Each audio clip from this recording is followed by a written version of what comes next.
Here we go. G'day punters. Here we are for a bit of punting Melbourne style. I'm joined by the punters punter Dan Kelly. Hi, Potts. How are you, mate? Good.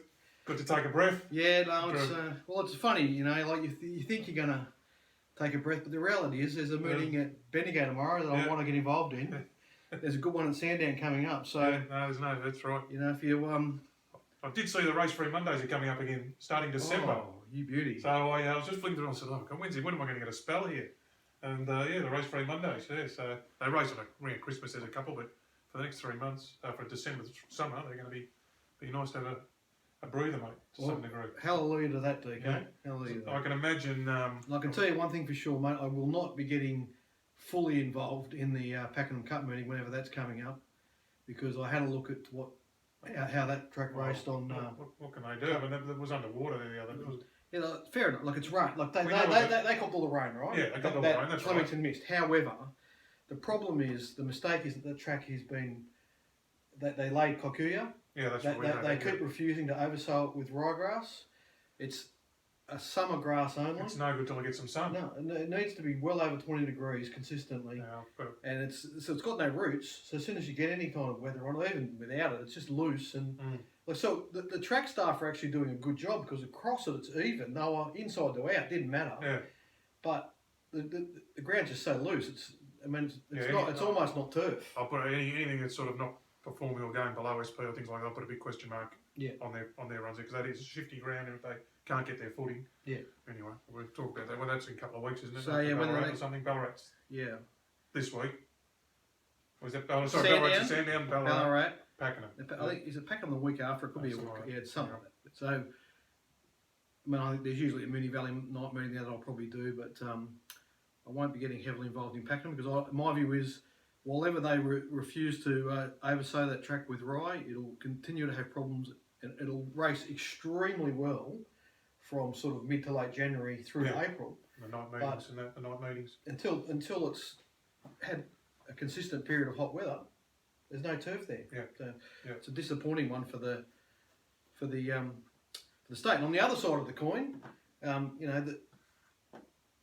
we had Flemington last week. That's just a magnificent track, and Liam, who is just outstanding. He's just really good at his job. He's so careful with all the little subtle things, and the lanes have just all disappeared, and the track is racing so well, and it's really all about tempo and wind and things like that. Yeah. Now, there's no lanes. Yeah, it's credit to him. Raced so well, and the weather and everything. It was like you said, it was just all the normal things that affect race shape and things like that. Yeah, and race results and not. I think fortunately for the policy, there was enough rain around that Liam didn't have to consider any irrigation. If we have a cup week where it's over 30 degrees with a lot of northerly winds and no rain, it'll be an impossible situation for him. And we've seen a bit of that lately. We've seen a lot of at some of the country tracks. The track posted as a good 4 and upgraded to a good 3 after race 1. So a lot of upgrading. So it's an interesting situation for the policy, but the people that designed that policy and the people that made the decision to use Kikuyu at Pakenham, they're all got jobs. And the bloke that mentored Liam O'Keefe, who taught him a lot of what he knows, is in Queensland, and he's a great asset. He would be a great asset to Racing Victoria and mentoring a lot of the other track managers around the state. Queensland got him. And it's a tragedy for Racing in Victoria that Mick Goody's not got a job mentoring track managers, because he's a wealth of knowledge. Certainly is. Anyway, so the week, how'd you fare, mate? So how many races did you do? 40 something for the week or something like it? I didn't get the 40. In my head, I was thinking it was 40, because it's it just feels like that many. When there's 100. Yeah. So the amount of horses in per race too. It's not just how many races. There's a 3 9s and a 10, so 37 races. But fields of anywhere up to 24. Yeah. So we probably had 580 horses, I would guess, something in that order. So it's a lot of, and they're coming from everywhere. They're coming from everywhere. That's it. Yeah. I mean, the races where it's all Victorian form, I could do a lot quicker. Yeah. As soon as you get a race with you get a couple from New South Wales, a couple from South Australia, you get a few from Tasmania now. We get a lot more horses from Tassie than we ever got before. We're getting more horses from Western Australia than we've ever got in the past. I don't know if it's just because transport has improved, or a few of them have won races, and it's encouraged the others to come. Over. And probably didn't have as many from Queensland this year as we normally do. No, that's right. Yeah, true. Yeah. So that might be sign of the times up there. South Australians are all right. South Australians. Gordon Richards. Wow. I mean, wow. I don't know. I mean, from what I can see, he's just another trainer over there. You know, he obviously picks the right horses to come to Victoria. As soon as he comes here, he is deadly. They improve. The trip away or something does wonders for him. Well, he had one anyway. So the question is on all the shows, DK, what was your highlight of the carnival? So before I give you mine, what was your highlight? Highlight of the carnival? Oh, I'd say the Australian horse winning the cup. I got a huge buzz out of that. I mean, it's a great finish. And the fact that he got that bump which nearly threw him over the line. But yeah, just I think Australian bred, Australian owned, to win a race that the imports have been pillaging for a while. And to see Danny O'Brien fight back from the brink in a way. So, they could have easily put him out of business, and with Kev. His horses have been flying everywhere. I've been backing winners in maidens and things. He won a lot. I just thought it was a great story. Craig deserved it. He won the race with that ride. Bit of courage, to take him down the front early in the. So that was my highlight. So we've got a question about that, the slow tempo in the cup, but that issue in general from Good Man Phil. I won't use his last name, but he's a terrific guy, and he's written this question about it, so we'll get to that in a little while. So the highlight for me, I'm a punter, DK, so it's all about the punting really in the end. Yeah, best result, or was it? Or I'll just give a bit of context. Right. So Derby Day, battling in the middle, in a bit of a hole, it's not looking good, and I managed to find Fierce Impact and Tafani Lake to get out of trouble. Go into Cup Day, it's not, you're in something to show. Start again. Back a couple of winners early Cup Day, looking good. Everything's going great. Then it just falls apart. Right. I just couldn't get a result to fall my way from early on Cup Day. So from after that mare of Chris Waller's, that one. Shawnee. Shawnee. So I backed Bravo Tango, then Shawnee. Then from that point on, I either ran second or made a mess of the race for the rest of the day, and finished up with Betcha Flying and Zoiling, or whatever it was called, the McAvoy thing in the last. And I still, every time I watch that replay, it looks like Betcha Flying's won to me, but somehow I didn't get the photo. Yeah, Betcha Flying, people like quaddies and things going with it, didn't they? That's the shows that that's. I mean, you think of milliseconds, like we know in 100-metre sprints and things like that, it's milliseconds in results, and that's what that is. Yeah. He's a dead set millisecond over a race of that distance. And it just shows you the complexity and the difficulty of doing those type of races. So the winner that got it on the line beat it at Randwick. So they come out of the same race, right? But Betcha Flying looked a bit unlucky there and looked to be well on the up with a lot of improvement. So, look, if I just take the ratings, I mark the winner $9 and I'm on it at 20s. It was 20s and the 10s. But I sort of fiddle with things to get it as long as I can, and I'm trying to find Betcha Flying. So you do those things, and then it comes back to haunt you. But you've got no choice. If you don't do that sort of thing, the way the market's at the moment, you'll never have a bet. You know what I mean? All you'll ever be on is those fringe dwellers, the ones out of the market. Yeah. So we know how they went. Yeah. So they just on that, I saw Dan O'Sullivan did a report. 189 runners. There was 120 to 1 winner Savvy Oak for the week. 189 runners, $21 or plus for zero wins. So that's, I mean, again, I would say about the SP and the market's intelligence. Yeah. I'm not saying, well, maybe a roughly bobs up here and there. I'm not sure what photo finish was or how close a couple got, but there was close to 200 runners over 20 to 1 and not a winner. Yeah, anyway. Yeah, absolutely. And there, the thing was, there was lots of chances under $16 in every race. Like without, there was just, they were deep, thick races and formed from everywhere. So really on the bad day Cup Day, go into Oaks Day well on the back foot. Right. And at this stage, I really haven't found a horse that I really wanted to back. It was just betting because it's exciting betting. I was, do your prices and bet to them, and there was not one runner that I went, yes, this is the one.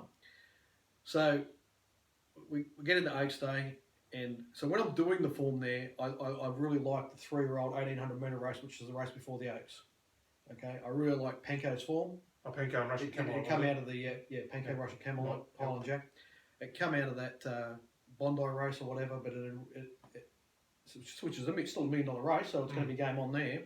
And its two previous runs were, I think, Saturday, great in Sydney, and really strong form, like rock solid second tier 3-year-old form. Only behind the sort of rating behind the Golden Rose and the other really good, strong 3-year-old form. So I'm really keen on Panko, and I'm thinking Russian Camelot could be a really good horse. It's the it's going to be a really nice horse. It's the only danger. All the other horses in that race were coming out of maidens. That's good. So two hopes. And so I do think I'll mark it 250. And early on race morning, I'm taking 330 and suggesting the same to my subscribers. So we get into the day. It's sort of not going terribly, but not going particularly well. We're still not, hitting any big results. And so we get to that race and just slightly on the back foot. Still in play, but just on the back foot. And I'm thinking, I've already had... So my original intention was 8 units on that horse and the save on Russian Camelot. I've already had 10 units on it at this stage. Oh, yeah. Right? So I'm heavily committed. Yeah. I'm not on Russian Camelot because it's been too short a morning, in my opinion. Yeah. And I'm not considering any other chances at this point. So that's the frame of mind I'm going into this race. Okay, what's going to happen? It's all right when you're confident you've been put some results together, but when you're on the back foot, so what happens now? A bit of chips in here. Yeah, we're getting to that stage. So the betting, I'm not sure exactly what point, but at some point there, like at that stage of the day, Craig is just riding every winner. He's riding every horse perfectly, and he's winning every race. So Bumper Blast and Star Missile, the list goes on. And I haven't even considered Highland Jack a chance in this race, really. I've marked at 25s, and that's, it had a lot go wrong and still won at Seymour, but it wasn't a very strong race. But maybe it was. Maybe it was stronger than I thought. No, it won by, it should have won by 5. Yeah, it could have won by 5. 1.5, but anyway. But it's running into good form here. Yeah, that's right. Running from a maiden. So, exactly what point I can't remember, but at some point, Highland Jack, $12 into $5. Oh, great. Here we go again. Yeah, Craig's going to get me again here. Yeah, that's what you start thinking. That's what I'm thinking. Yeah. Craig's just, he's holding me all day and he's going to, here we go again. The only upside of it, I'm thinking, well, at least Russian Camelot will get out now. So we get to probably, I'll just guess the time, say the 5-minute mark. And Russian Camelot's got out to between $2.80 and $3 on Betfair from what I remember. I just got there for a second, and that was about the point where I just started to try and feed some money on there and save from Russian Camelot. I got 1/4 of the money I was after, and bang, into 240, hard to get. 230 most of the corporates.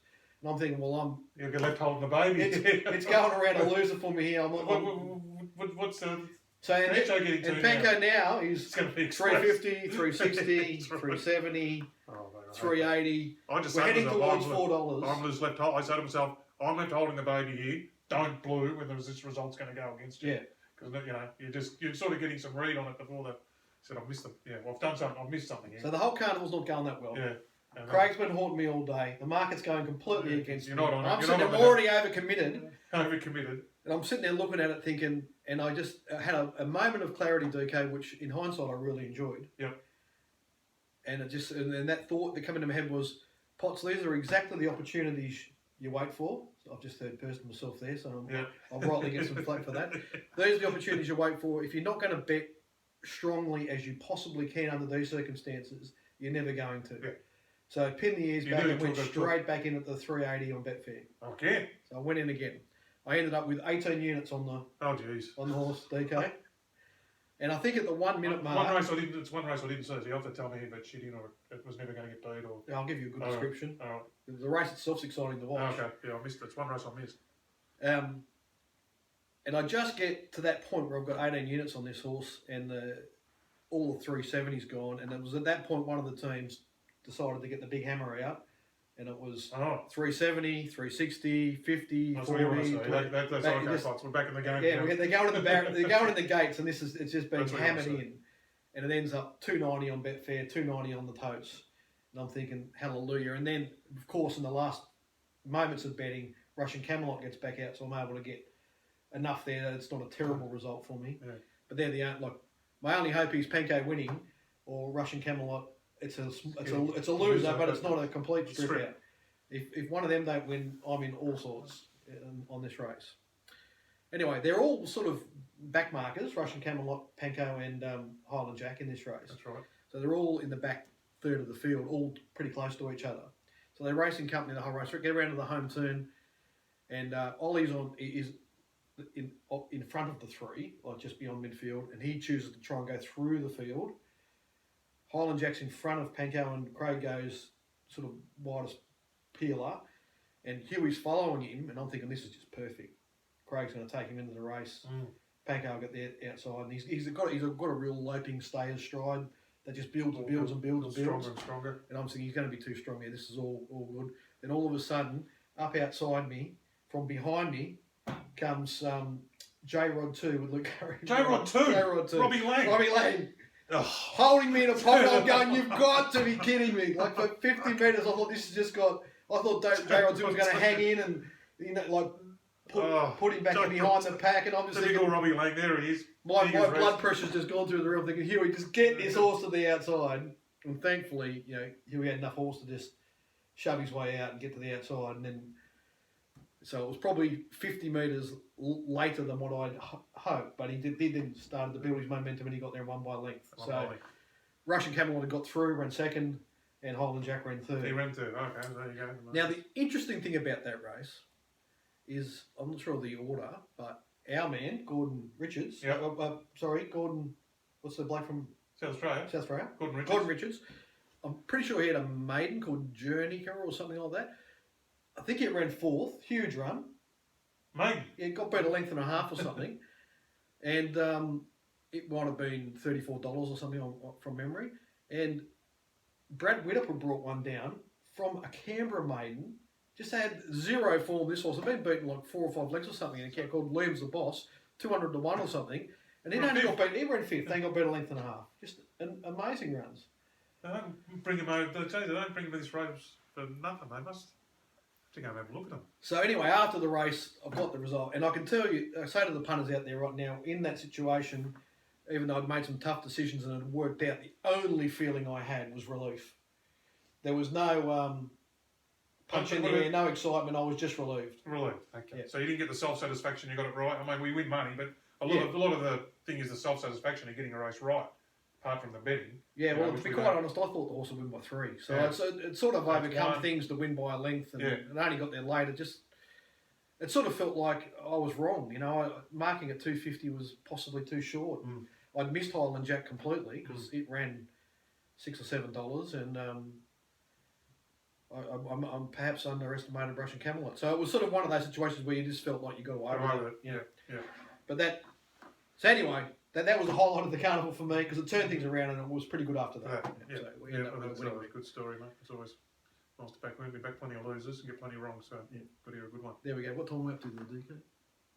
15 or 16 or something. We'll keep going. Okay, so let's get to Phil's question. I'll find it here. About the tempo and the couple. He was just saying he said a number of examples over the spring where they've interviewed all the beaten jockeys after a race. And, the vast majority of them have gone, the tempo was too slow for my horse, couldn't get into the race. It was a common theme that people had said that reaction to all the jockeys post-race in the Melbourne Cup. So why don't they do something about it? Yeah, and that's Phil's question. Why don't they do it? It's not that easy. Yeah.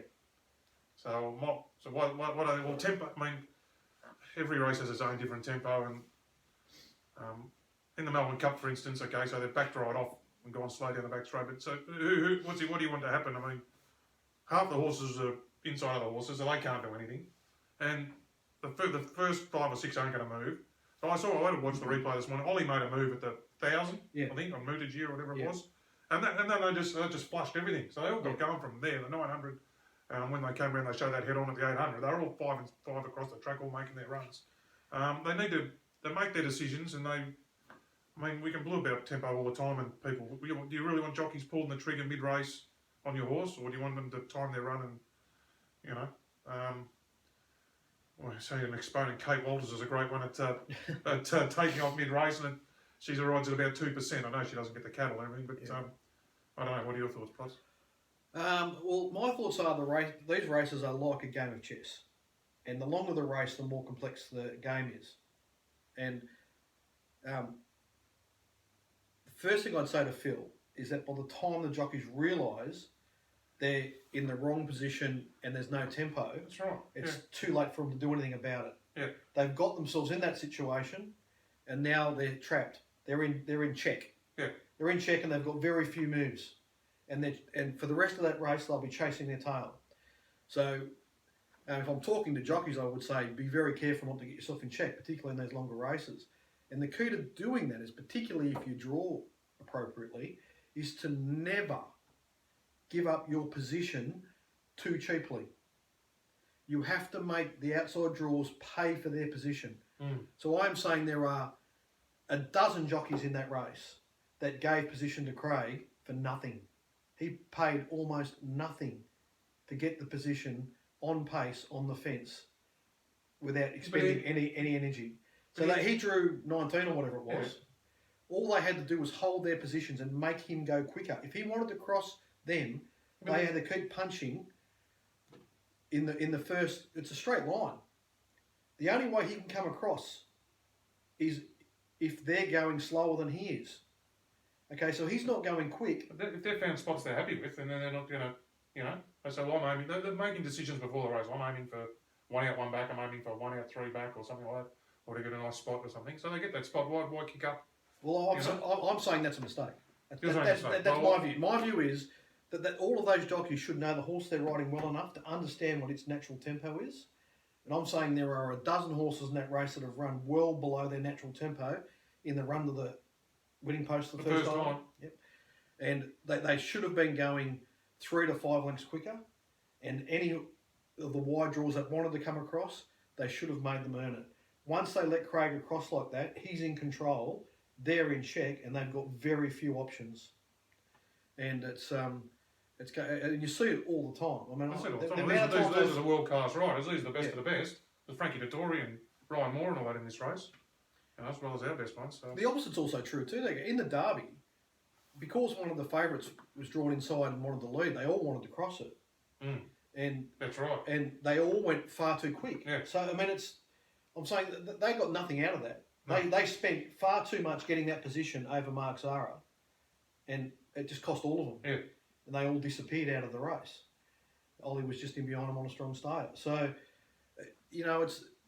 But the tactics change again. The tactics can change out of the gate. He never intended to be where it was. He's only because it jumped so well. Yeah. I'll put it up there. Yeah. But he's neutral. He's let's see, where's the horse going to be? We'll see how it begins. So I'm saying it's not easy. No, it's complex. And we're getting to look at the sectionals after the race and being experts in hindsight, right? So people will rightly criticise you for doing that. But I'm just saying to jockeys, they should have a good feel for what their horse can do and what tempo it wants to go at.